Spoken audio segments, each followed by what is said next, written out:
recently, the French President Macron, in June 2023, he participated at the Global Finance Summit in Paris, an event that I watched quite closely. And I quote him saying, "The world needs a public financial shock to fight global warming, and the current system is not suitable for dealing with the world's challenges."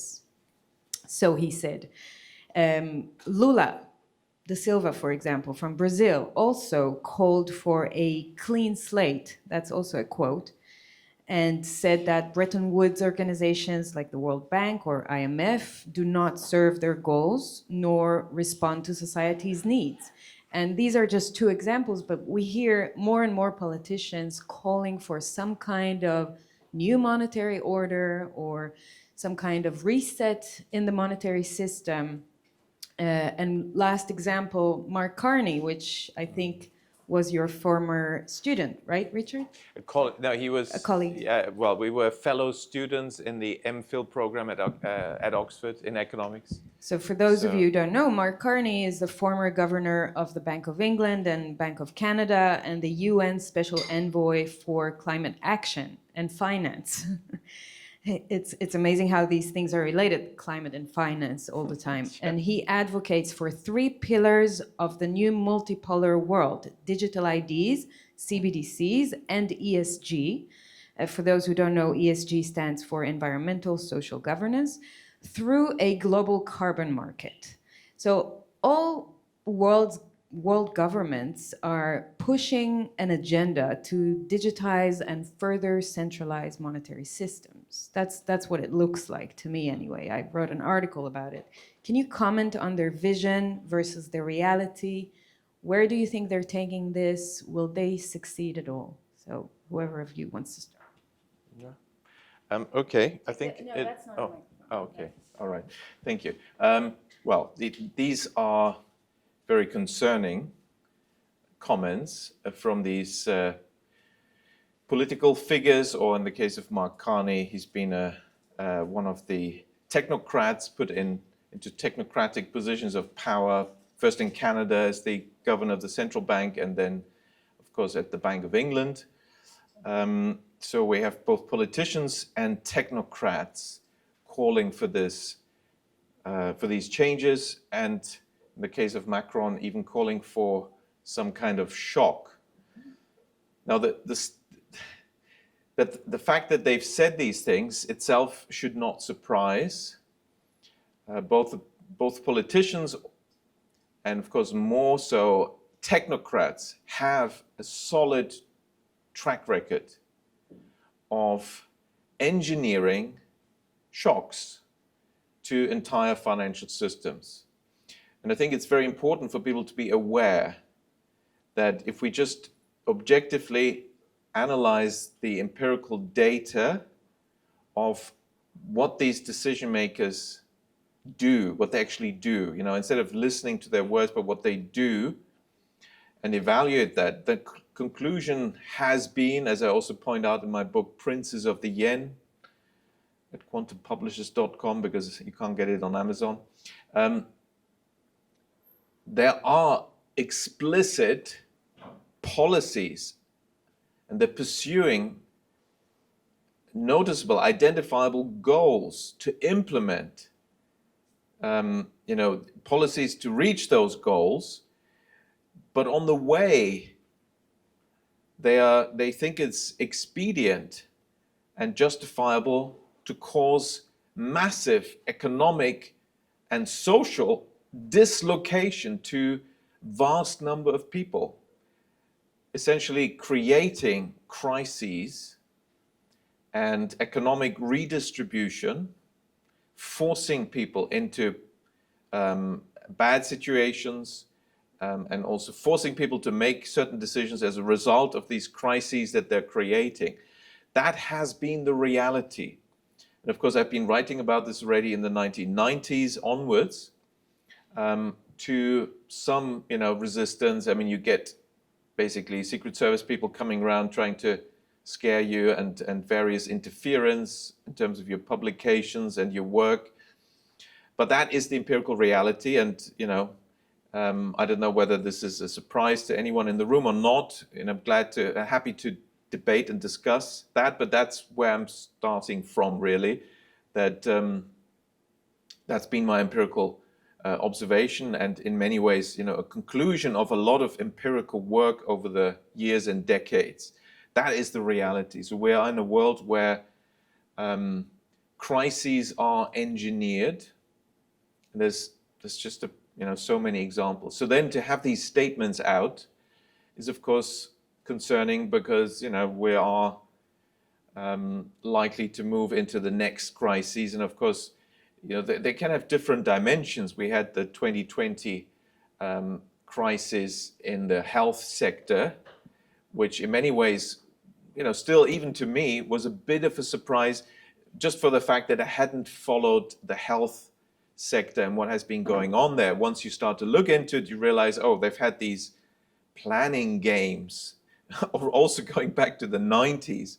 And of course, I had been at the back of my mind, there was this, avian flu in Asia years earlier, and swine flu and all these things leading up. So once you look into it, you realize, okay, they're doing this in many dimensions, many industries. But certainly when it comes to the key monetary and macroeconomic policies, which are usually at the source of the economic crises, the picture has been very clear. So yes, that's where I'm coming from. So it looks like they're working on the next set of crises, and we have to be very aware. But also, I think we should perhaps do something differently to in the past, when the majority of the people has been a bit passive about these things. I mean, why do we allow that to happen?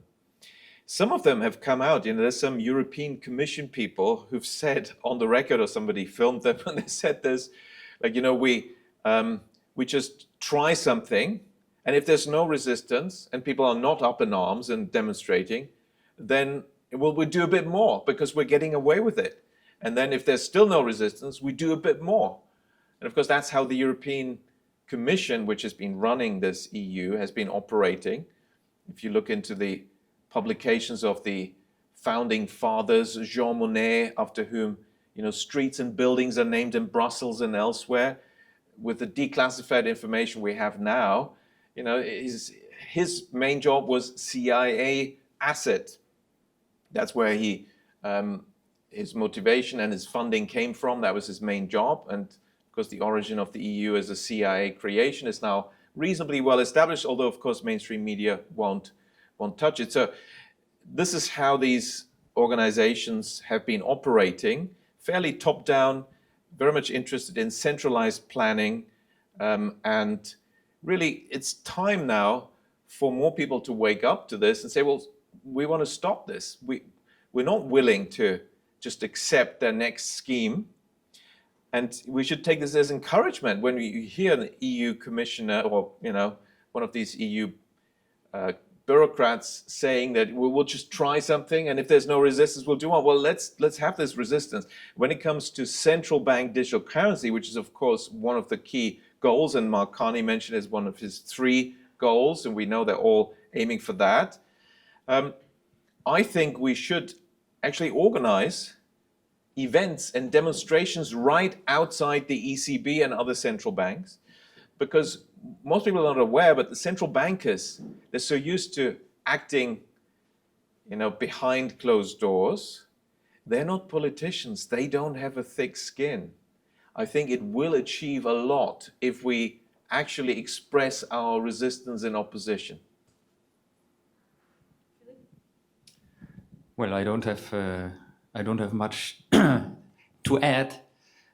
Obviously, politicians have their own self-interest, so they are not angels, but they try to enlarge their power, and those who reach the top, as Hayek said, the worst get to the top. So imagine the people on the top of politics. So they want to enlarge their power, and they don't have any scruples, and they exploit any crisis that comes along, if it is caused by them or not. Some crises are built into the system, like the great financial crisis. The business cycles are built into the financial system with its fractional reserves and the recurring boom and bust cycles. So always when there's a crisis, then they exploit them to the utmost to expand their power.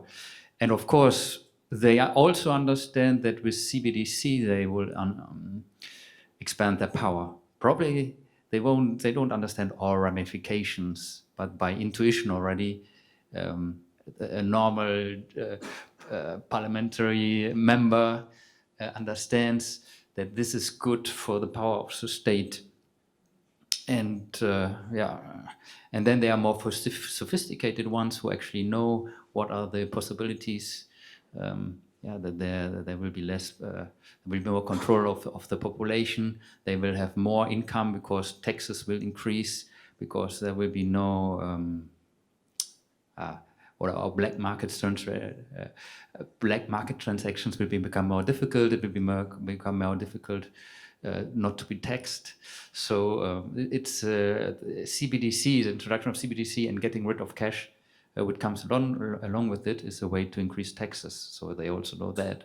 And the third part that they have as an advantage is that they can go much more into the negative territory of negative interest rates. If they say, because they sell it like this, we want to transfer the function of cash into the digital age. This is what actually the ECB says. They say, no, why we want to maintain cash, especially in Germany, because there's strong resistance of the population to get rid of cash.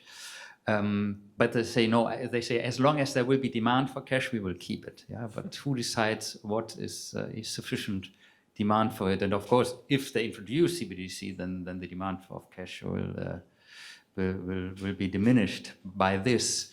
And then at some point they will say also, so less cash is so few cash is used, so we don't need it anymore.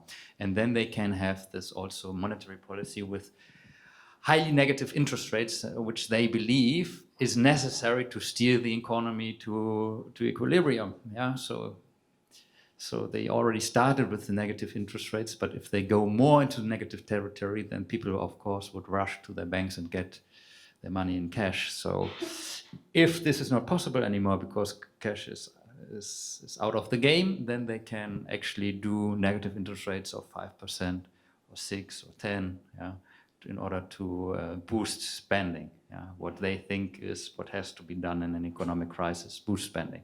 Yeah. Can I just add one? Yeah, sure. Just on one point, I mean, I would agree with everything, except on one point, I would see another opportunity for us, and that is the politicians. So yes, I mean, I'm sure there are politicians that are bought and whatever controlled by the World Economic Forum and other globalist organizations where it's hopeless. But in principle, the central bankers' dash for total control through CBDCs is actually also a further grab of power from the state and from the politicians, because the last remaining domain is fiscal power. And actually, really, it's the central bank extending its power into fiscal policy, because with programmable CBDC, you will be able to reallocate resources, essentially force a tax on people or give money to people, which is the definition of fiscal policy. But the central bank is going to do it. And the way it looks at the moment, it will be in the central bank's programmability algorithm without each time asking the politicians. So we should also use this to point this out to politicians. The central bank is actually going to take your last remaining sources of power, budgetary power, you know, all the debates in parliament about budgets. Well, the central banks are going to take over and decide that without you guys if you allow CBDC. So we should, you know, use that to convince and gain, support from politicians. I like it. You're encouraging divide and conquer. Okay, let's talk about banks a little bit. So, did you want to add anything, Philipp? Well, I see central banks as as Could feel it. I could feel it. depending on the state. So I don't buy into the idea that central banks are independent from the state. They are not independent in any sense. They are the central bankers are named by politicians. They get the mandate from politicians. The legal framework of the central banks is made and can be changed by politicians. They are part of the state. So I see them, even though the idea of divide and conquer is nice, I see them part of one. The politicians and the central bankers are part of one institution, which is the state, and the interests go into the same direction. Can I respond to that? Yeah. Thank you. You guys are great. Of course, it depends on the country. In some countries, it's more apparent than in others that the central banks are more representatives and agents of large concentrated banking power than politicians. And of course, the banking power can easily buy and institute and also replace politicians. So it's more obvious when you have countries where the central bank is 100% privately owned, such as the United States of America, where while we do have a board, a so-called board of governors in Washington, zero of the monetary policy is actually implemented by that board, and close to 100% is implemented by the Federal Reserve Bank of New York, which is 100% owned by banks, by the Wall Street banks. And of course, there's many other countries where the central bank is privately owned, whether it's South Africa with a fully privately owned central bank, or a bunch of countries where it's largely privately owned, whether it's Italy, or you've got a big chunk of private ownership in Switzerland, or in Japan, it's 50%. So, and also then if you look into the history, which is our data set for scientific research, how did these central banks come about? Was it really, democratic opinion and the public pining for the creation of central banks, or was it really banking interests that decided actually it'd be more convenient to have a central bank with a cloak of state power and respectability to enshrine the big bank cartel? I think it's the latter. Thanks. Yeah, thank you. Well, there I really want to add something. Several points. I agree on the historical analysis. Yeah, I think you want to go into the methodological debate with your emphasis on empirics here several times. Fractional reserve banks, they encountered that there are cycles, and in the cycles they get into problems, so they pushed for the installation of central banks to bail them out. So I would actually include the banks into this common interest of the state. The central bank is part of the state, and the financial system is so interwoven and has so many common interests with the state. The state bails out the banks print money and buy government bonds, so they are in the same boat. It's like a symbiosis between the financial system and the state.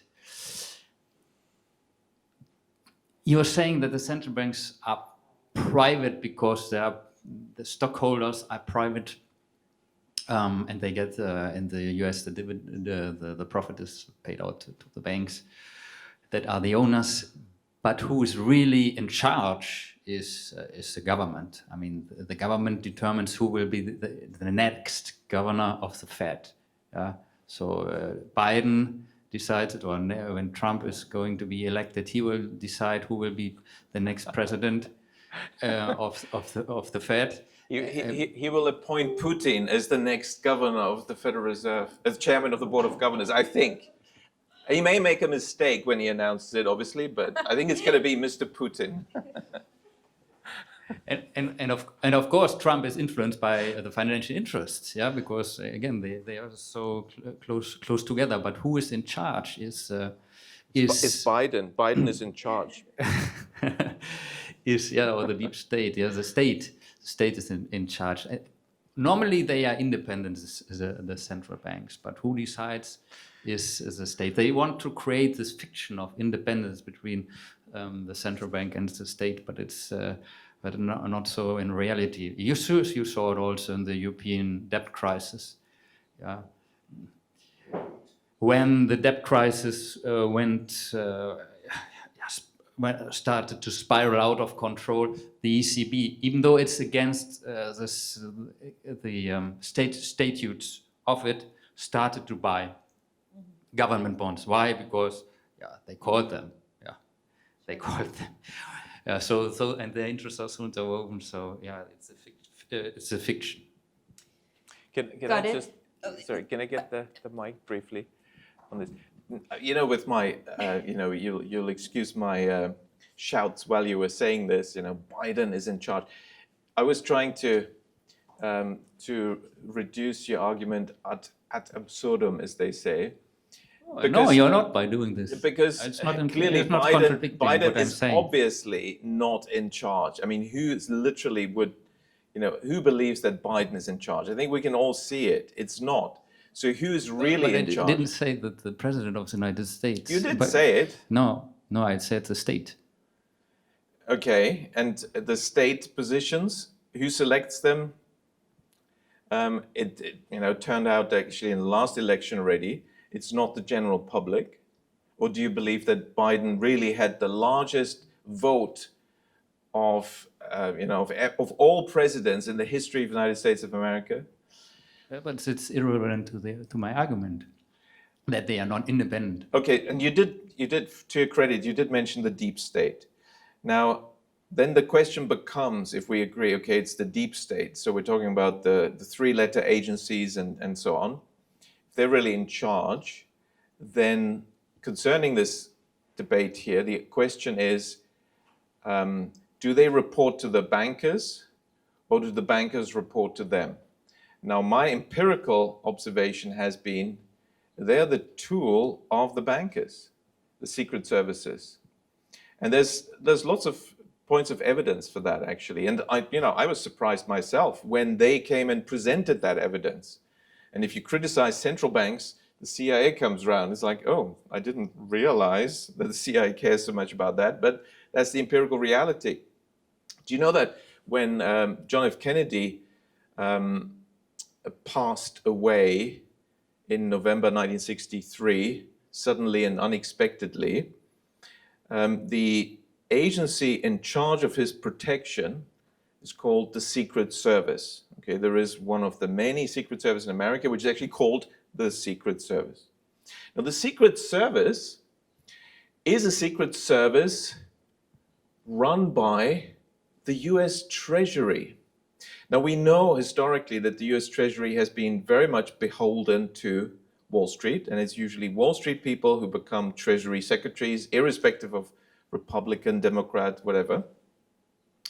And the Secret Service used to have on its website, on the first homepage, a description of its mandate. And the mandate has been, and they're sort of, since once I've pointed out this thing in public, I think they've changed their first homepage, but they used to just say it on the first page. Our mandate is, number one, to protect the stability of the US financial system. Obviously, we have to read in brackets as defined by those influential in running the Treasury, which most observers agree is Wall Street. Anyway, protect the stability of the US financial system. Number two, protect the life of the president, the safety and security of the US president. In that order. What else do we need to say? And of course, any US president who has dared to challenge the established monetary and financial system, and it's quite a list, they all died suddenly and unexpectedly. And whether we start with Abraham Lincoln, who issued United States notes, the greenback, or the president with the shortest term in office. And you know, we have a recent case where the UK had a prime minister who's the prime minister with the shortest term in office in UK history, Liz Truss. Now, I show in my Substack that it was the Bank of England that assassinated her position, okay? Fortunately, not her person, but through Bank of England monetary policy operations and the compliance of the media, which, and actually it's an interesting topic, because the central banks have been very good in getting the media on their side, the mainstream media, always making the central banker's case, not the politician's case, not the state's case, but the central banker's case. And so the US president with the shortest term in office, somebody called President Garfield. Have you ever heard of President Garfield? No, or some have, but because he was in power only for, I think, 3 months. Why, what did he do? Well, just like other such presidents, he challenged Wall Street and the big banks, the money power, and he was assassinated. What did John F. Kennedy do? Well, he did quite a few things, actually. You could make a list, and it's a matter of argument which one is on top of that list, but it clearly, you know, in the top 5, it will include, he issued United States notes challenging the Federal Reserve. So, you know, so who's running who? Is it the deep state that works for politicians and tells the central banks what to do?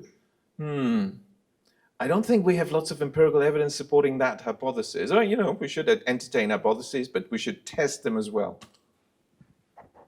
Thank you. And I'm going to the next question because I really want to hear your answers for it. So, Richard, specifically, I need you to explain something. You advocate for the creation of smaller banks, community banks, in order to exercise, I think, what you call a window guidance, right?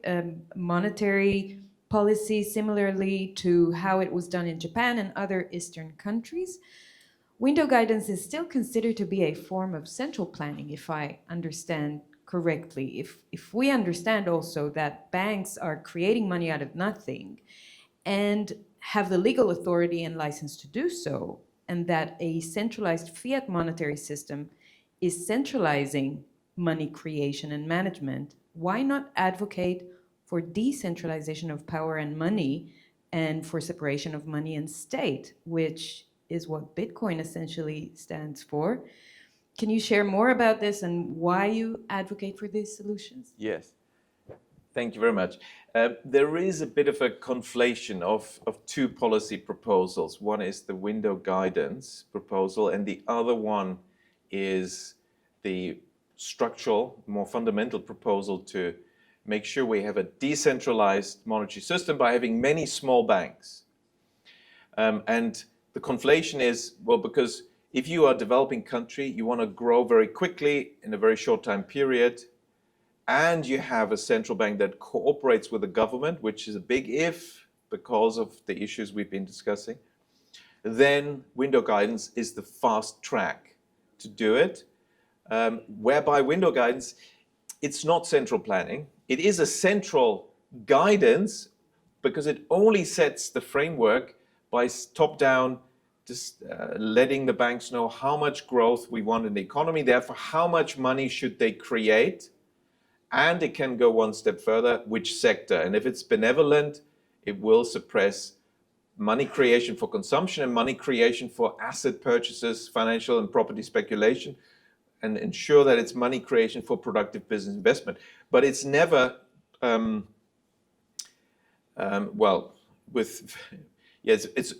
say it's rarely involved direct intervention, telling banks which companies to lend to. Of course, it's possible. You could use it or abuse it for that purpose. But it's a sort of a special tool for special situation where a developing country wants to catch up very quickly. Or you can say it's a tool that would, even in modern Europe, deliver better outcomes than the disaster institutions like the ECB and other central banks have been delivering. But I would also say it's still a second best, because it's still better to have no central bank at all, and that's where it fits in, and instead have hundreds, thousands of banks and make it much easier to create banks, small local banks that follow a certain pattern, namely they only lend in their local restricted geographical area where they know their customers, and they lend to small firms. It should be much easier to create those, and there should be many, many. Then you don't need a central bank. Now, Germany is an interesting example because they essentially were forbidden since 1945, US occupation, to continue the tool that they pioneered under the Reichsbank window guidance.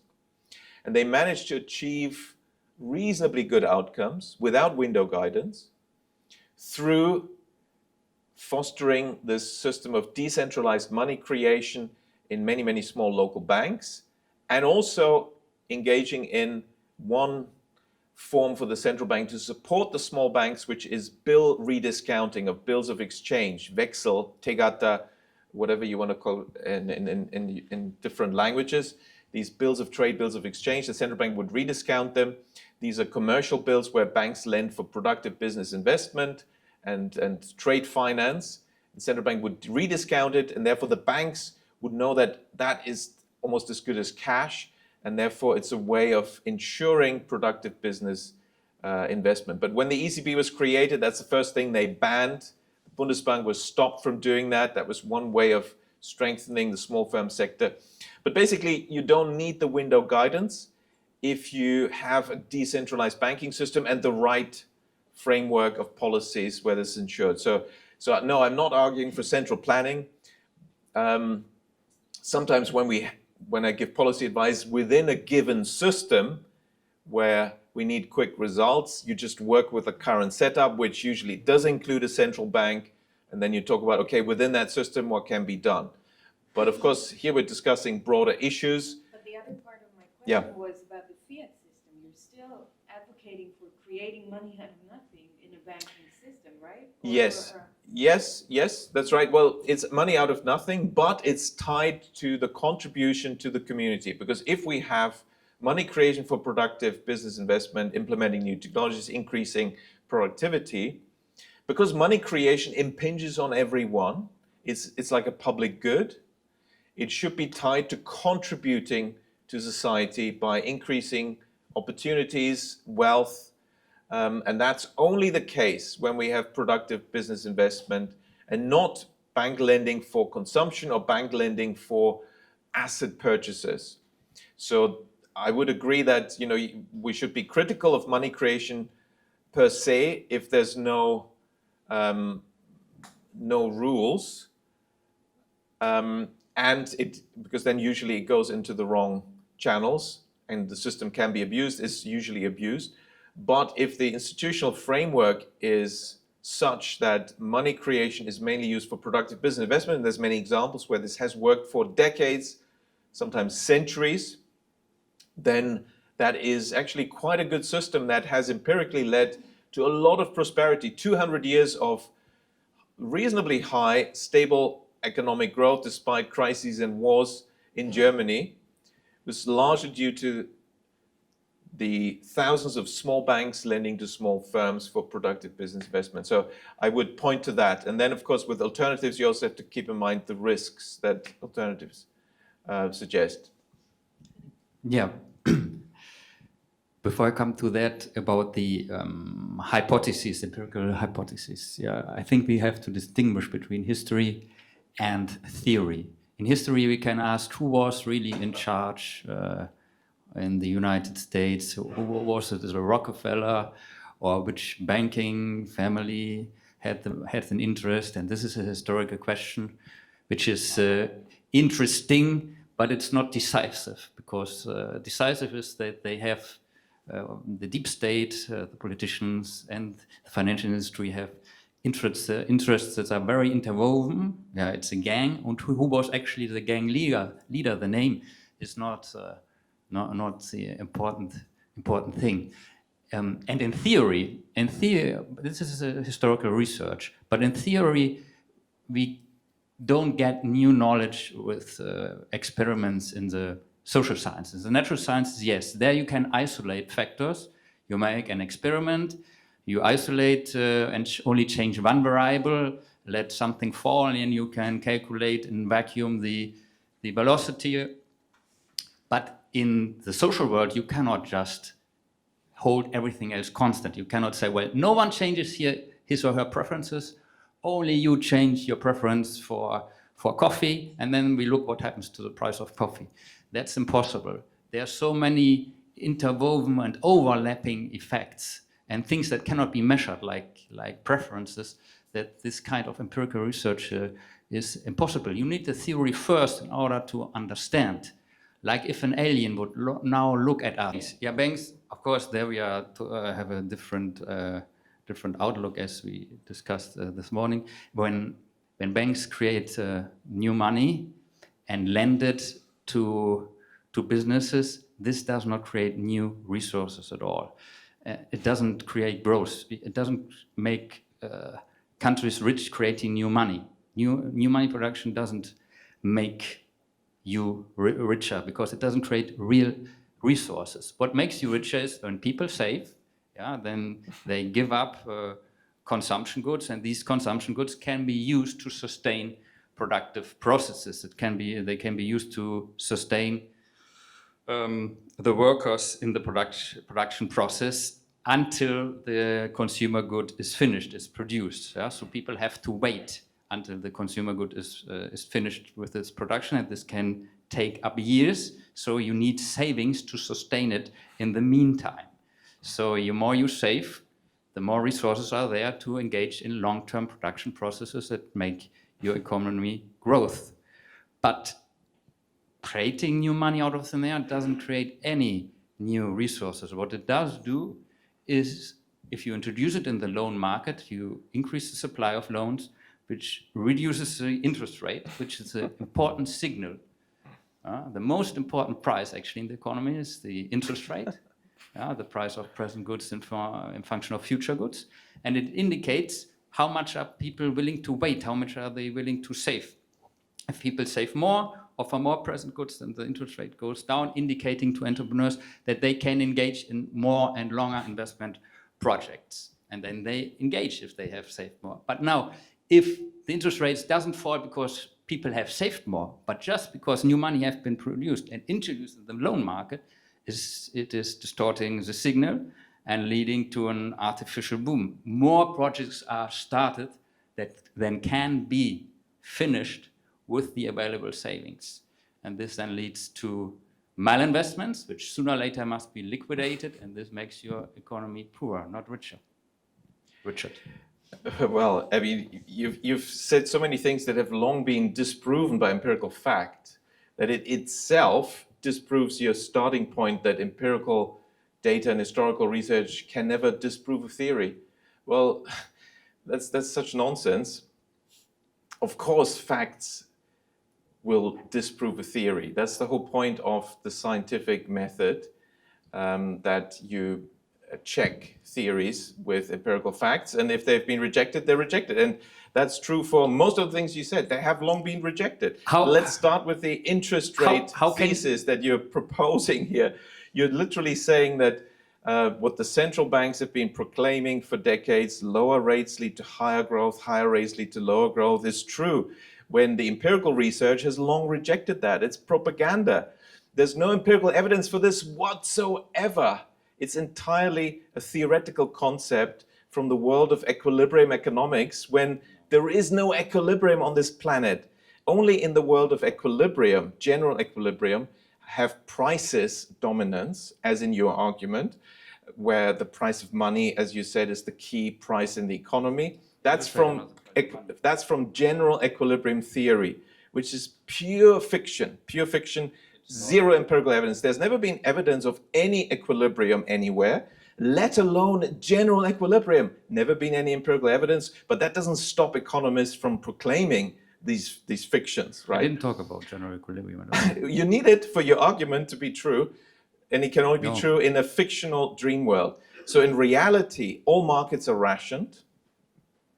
If we don't make these fictional assumptions, then all markets are rationed, and rationed markets are determined by quantities.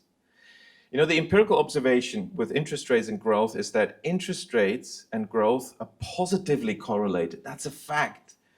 In every country, they're positively correlated, and interest rates follow growth. Now, you explain that to me with your general equilibrium theory. You know, it contradicts it on every level, including all the other statements you've made. So, yeah, I think, you know, you live in this theoretical dream world where, you know, various fictions are said to be true, but we do need to look at data and facts if we're interested in this world. You know, some people are happy with, you know, these sort of logical, theoretical, fictional worlds, but others are actually quite interested in what happens on planet Earth, not on some potentially existing planet far away in some other, you know, solar system, not ours. Yeah, therefore you need a good theory. Look, all economic laws are predicted that they cannot be disproven by empirical data. For example, every human action has an end. How can you disprove that?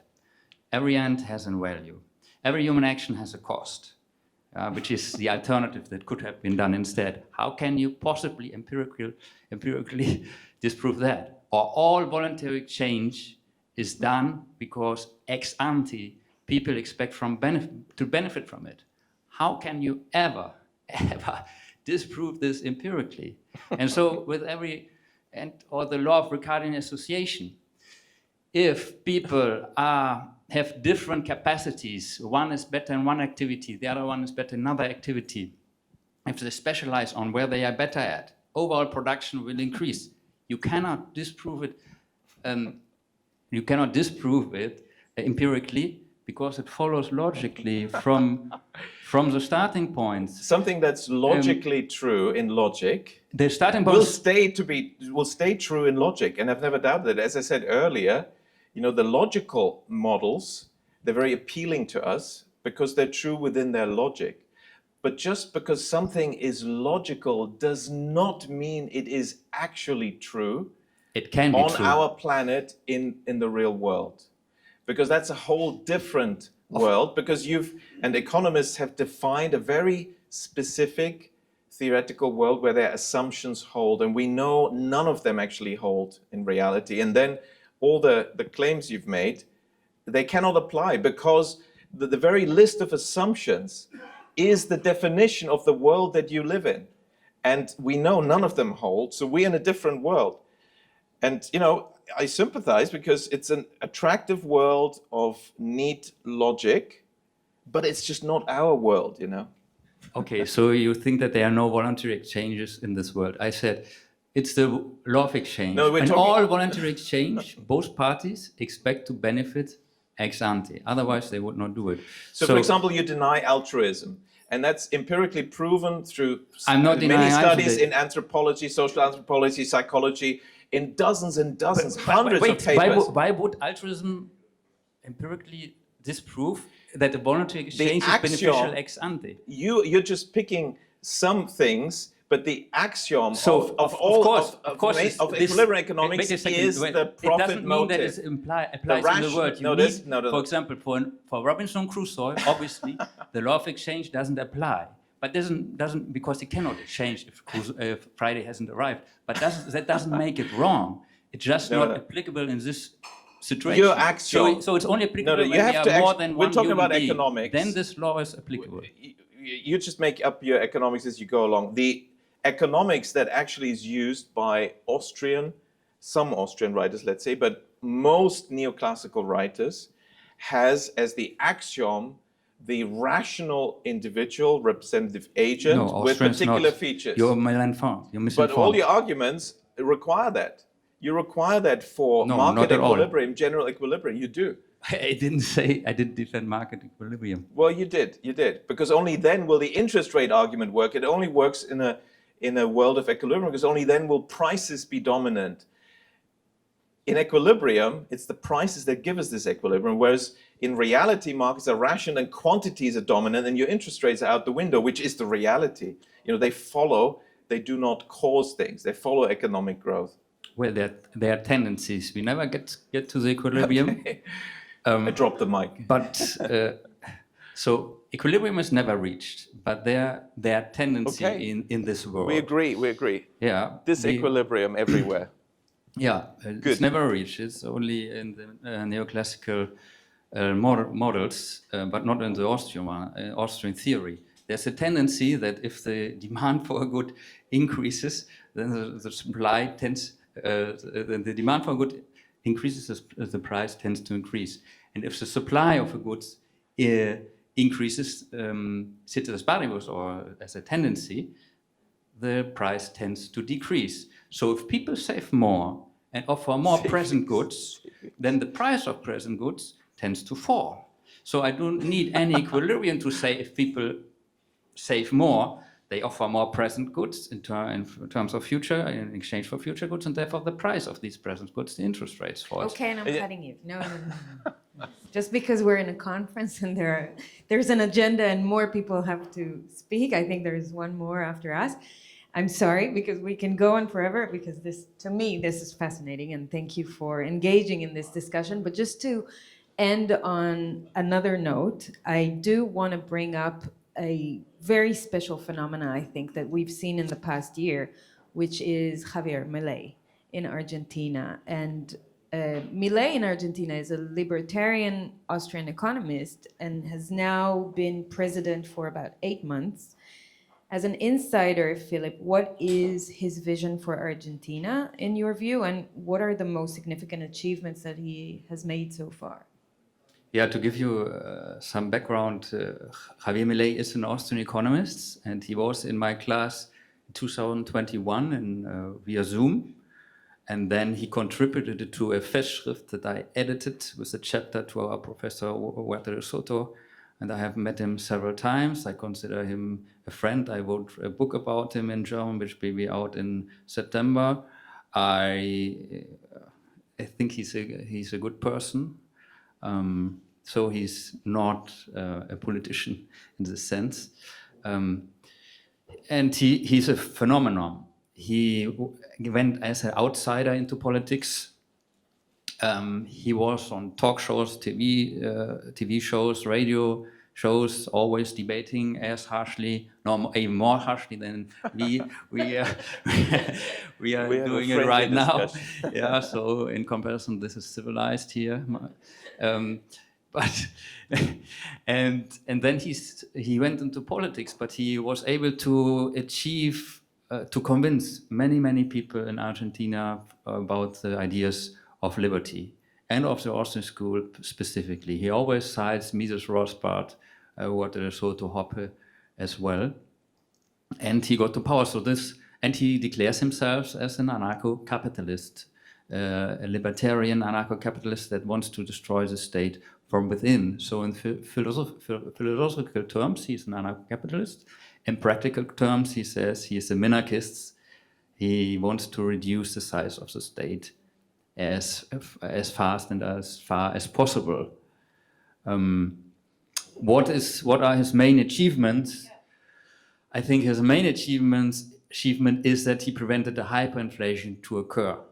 In December, when he assumed power, the country was close to hyperinflation with a monthly inflation rate of 35% maybe was it. And there were also in the Argentinian central bank, there were also many problems. To explain it to you shortly, there were liabilities on the liability side of the central bank that were remunerated, that it gave interest to the banks who hold those, and these interests were paid by printing new pesos. So, and the new pesos were introduced into the economy by buying Argentinian government bonds, and these new pesos were then sucked up by issuing these liabilities by the central bank, which is basically central bank issues a debt and then the pesos come in, but these were the interest rates on these were 135%. So this means that the monetary base more than doubles within a year, and this was spiraling out of control. And he managed that the monetary system didn't melt down in a hyperinflation, and therefore he had to reduce fiscal spending, which he did very thoroughly. In real terms, 35% he reduced government spending. He closed some government offices. He closed some government agencies, gender equality, and this stuff. So he's actually very much about this Agenda 2030. So all these agencies that is promoting this, they were closed. Well, you have to understand also that these agencies in Argentina, they are used, and in other places in the world, to just give jobs to the friends and families of politicians. Yeah, so they're actually not doing much, but it's a way to spread the money to your people, to your friends.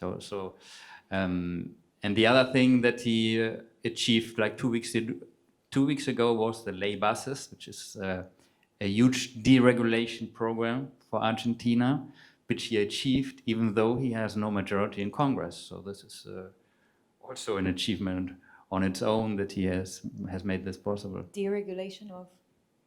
Of many things, of the housing market, of the airspace. So for airlines, yes, that you can offer new lines, you don't need permissions. Foreign airlines can offer this. Also of some deregulation of the labor market. Of course, not enough, but you have, if you're a very small company, you can hire basically freely, without any regulation by the government. If you're an autonomous worker, you can do so if you're up to 5 people, I think, workers. So in many areas, I mean, Argentina was and still is one of the most regulated countries on earth, where in economic freedom terms, they were far away from the top. I think 136 of all countries of the world. So the economic freedom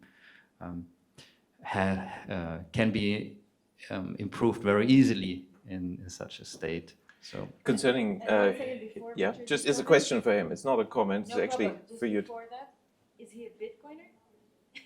Well, he's in favor of currency competition. Yeah. So he wants to install currency competition, so that everyone can contract in the currency that they prefer. They are framing his reform like dollarization. But it's not really true, and he emphasizes also, no, it's currency competition.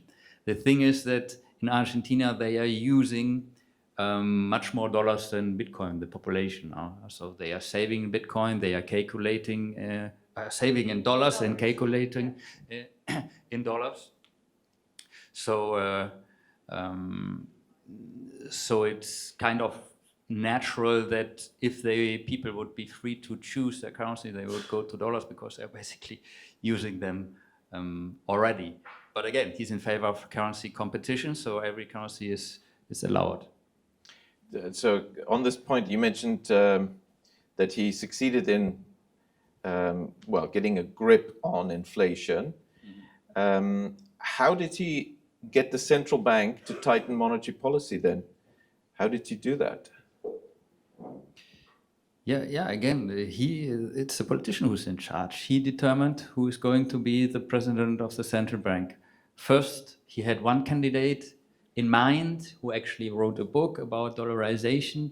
But then he said, well, this proposal did not really fly. So he chose another one that had another plan to stop the hyperinflation. And then they enacted it. Yeah, so basically, he was lucky that the term of the central bank governor was just up at that time, because normally they don't coincide with the change in president or prime minister, and therefore, usually they're long terms, 5 to 7 years. But you're saying he was lucky that he could change the governor. I mean, the term was up at that time. And he chose somebody who then chose to tighten monetary policy. Is that what you said? Basically, it might be that the president of Argentina can change the president of the central bank at any at any time. Yeah. So he may change the new one also if he doesn't like him. Yeah. So and what policy did he instruct him to take to avoid the inflation? Because you need monetary tightening for that. Yeah. Again, there were these problems on the balance sheet. There was the liabilities that were generating new pesos because they were paying interest, very high interest. They stopped paying interest They to the tried banks to get on it, reserves. Yeah, they tried to go, or they did manage it this way, that the banks switched these liabilities into government bonds. So these went off the balance sheet of the central bank on the balance sheet of the national government. That doesn't decrease the money supply. That actually expands the money supply. So that would be pro-inflationary. Well, it changes changes the monetary base in its strict term. The monetary base doesn't determine inflation. It's broad money, and by having banks buy the government bonds, you're increasing broad money, total credit creation. You know. So no. You do. As we saw from 2020. The inflation of 20. But this liability, I mean, you can have a liability by the central bank, and you can have a liability which is tiny. Central banks are tiny compared to the whole banking system, more than 10 times as large as the central bank, and therefore determining the money supply. So like the central bank could also issue a bond, yeah? and the government can issue a bond. So imagine that it was, of course, a very short-term paper. It was just 1 day or 30 days. Yeah? So he got rid of all these short-term liabilities of the central bank, and they went into government bonds. So from central bank bonds into government bonds, yeah, at a lower interest rate, longer term, and this reduced then the inflationary expectations a lot. Okay, interesting. I will have to have a look at that. The second question for you in this context is on this dollarization, policy, which, yes, you're arguing it shouldn't be called that, but let's say de facto the role of the dollar has increased, if anything, in Argentina. I mean, it was already strong in reality, we know, but maybe if anything, it's not become weaker, it's become stronger. But historically, when have developing countries benefited from a foreign currency being the dominant currency in their country? Well, if you had a totally dysfunctional monetary system on your own, I mean, if Spain would still have the pesetas, I think Spain would be worse off. So they got now euros, so it's better for them. If you have the choice between one very, very unresponsible central bank. Do you realize that the ECB, since the introduction of the euro in Spain, caused a massive bank credit bubble in Spain, asset inflation, property speculation, banking crises, dozens of banks disappearing, monetary system getting more concentrated, huge recession with more than 50% youth unemployment, and years of subpar economic growth following this 2009-2010 crisis. So I wouldn't call that exactly very successful, what happened with the introduction of the euro. I always said it's relative. So if they would have maintained the pesetas, you know what they would have done in 2008, 2009? They would have done the same as they did in the 90s. They would have devalued. They would have done no structural reform at all. No, because we wouldn't have had the crisis. The crisis was ECB created. The asset bubble was a typical ECB policy, which I warned about beforehand that they would do it, and they did. So it's quite clear that we can't blame the Spanish central bank for this. This was the ECB doing this. Also in Ireland, Portugal, it's very coordinated by the ECB. And so you wouldn't have had that entire crisis. Therefore, you know, it's not an argument in favor of the euro. But maybe let's go back to Argentina. Well, I wrote a book, The Tragedy of the Eurozone. In this sense, I'm with you that this boom would not have occurred in this way because interest rates, because of inflation expectations went down more, more here. But the comparison is between, you have a very high inflationary central bank, and we can say that the Spanish central bank empirically was more inflationary than the Bundesbank. And then and this was the idea, to extend the Bundesbank policy for all Europe, then supposedly you get a better monetary policy. But of course, it didn't work out this well, because now we have Italian monetary policy. Well, it was always fake. It was always fake because the ECB was not the continuation of the Bundesbank. Yeah, of course the ECB was about the abolition of the European currency and the destruction of the successful monetary policy in Germany, the Bundesbank, which ran the European currency, the D-Mark.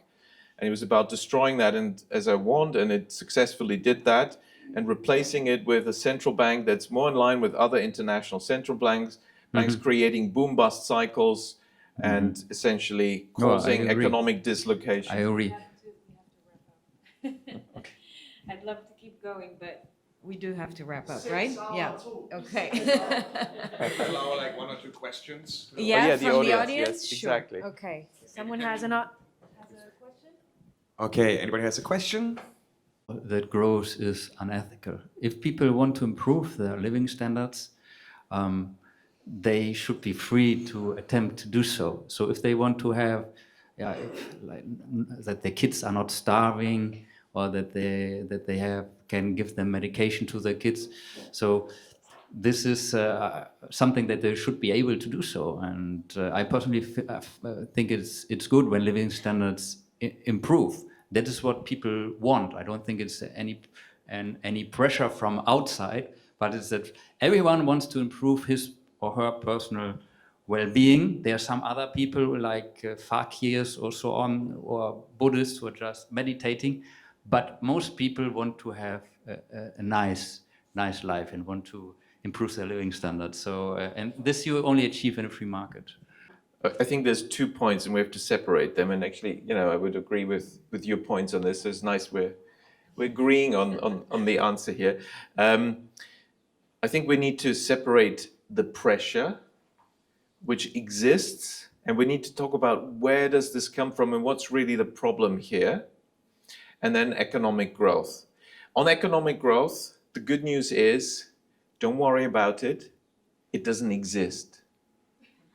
There is no such thing as growth.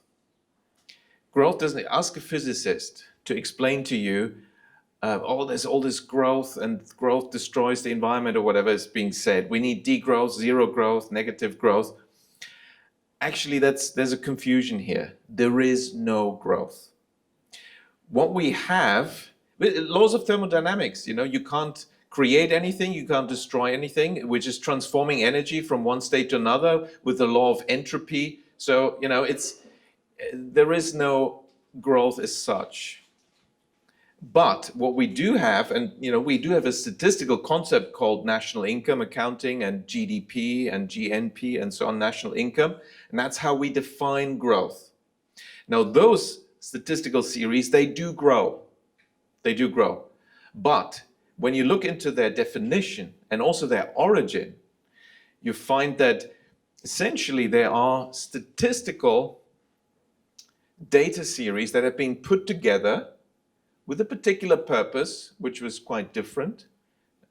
If we have time, we can talk about what it was, but it was very different. It was put together somewhat from an objective perspective arbitrarily, certainly not with environmental aspects in mind or other things in mind. And they do create now this index that grows. When things go well, it grows every year, when things go well for people in general. Now, and I link this now to the other point in a moment, the pressure. So the first message is, don't worry about growth as such, because in terms of physics, it doesn't exist. It only exists in terms of arbitrary statistical concepts. And statistical data series on their own can't hurt the planet. They can't hurt people. And they themselves don't put pressure on people. So what is this pressure? And of course, by the way, on the environmental issue, you know, some people argue for degrowth because of environmental concerns. I think we agree we want the environment to do well and we don't want to harm the environment, but that's pollution and harmful things. And you can have those plenty even at zero growth and even at negative growth.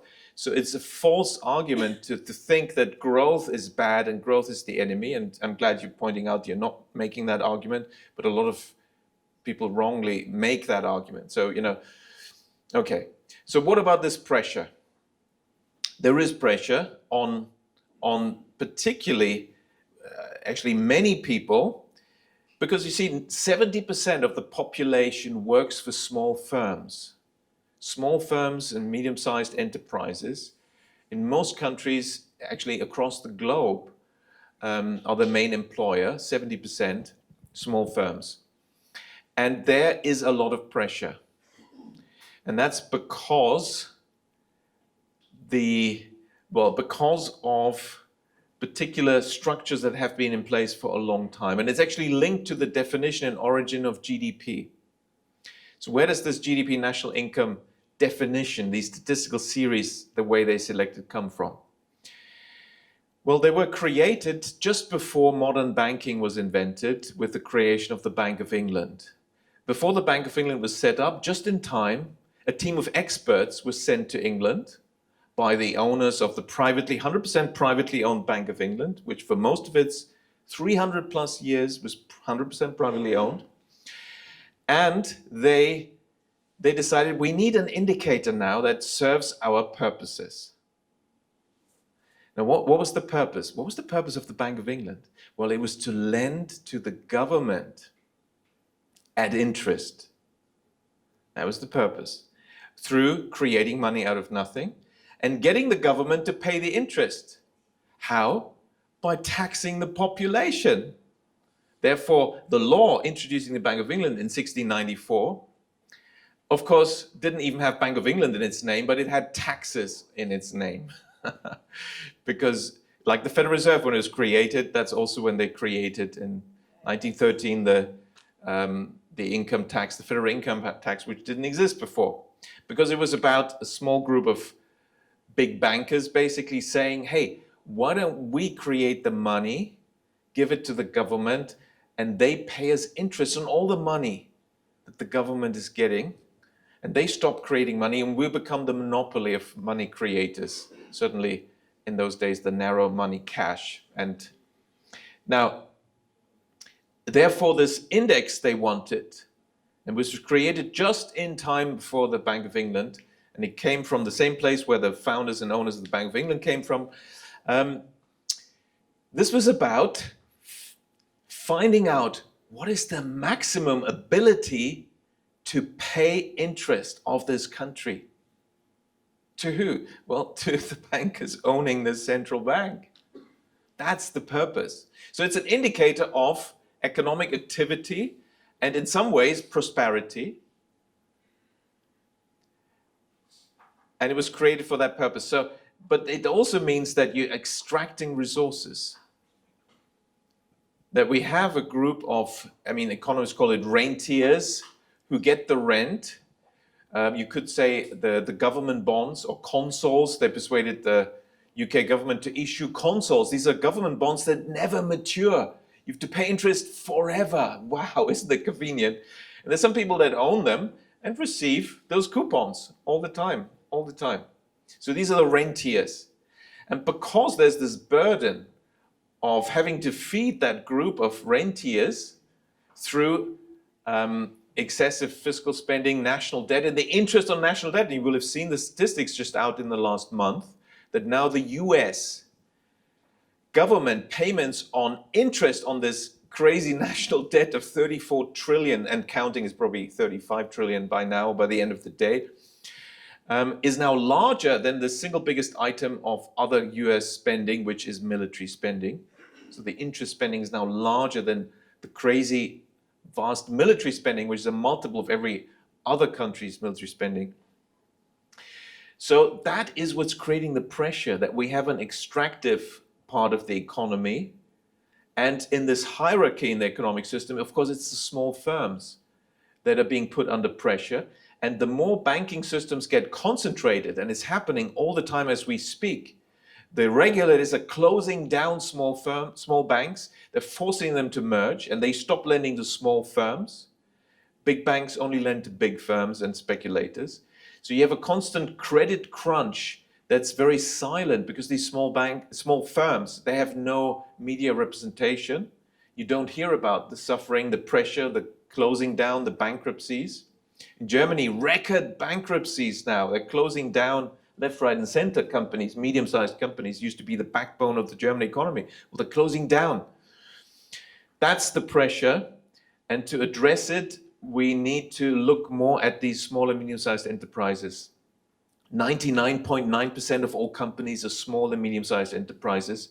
They're not representative. Economists never talk about them. The textbooks in finance are about that 0.1% of companies that are listed companies. That's what corporate finance is about, issuing shares and bonds and trading them. Well, that is such a tiny minority of elite big companies. And what is neglected is the small firms. That's where the pressure is on, and we need to have the right policies. In my view, the best thing we can do, and it's very pragmatic, we can actually act on this, is to create more small banks, because they're the constituent. They provide money, they create money for these small firms, and then we can have prosperity. We will get the right type of GDP growth and less pressure. Richard, I'm going to be fired because of you. I finished. Thank you so much. Thank you so much for both of you. It was really an interesting discussion, and please approach them after if you want to continue the discussion.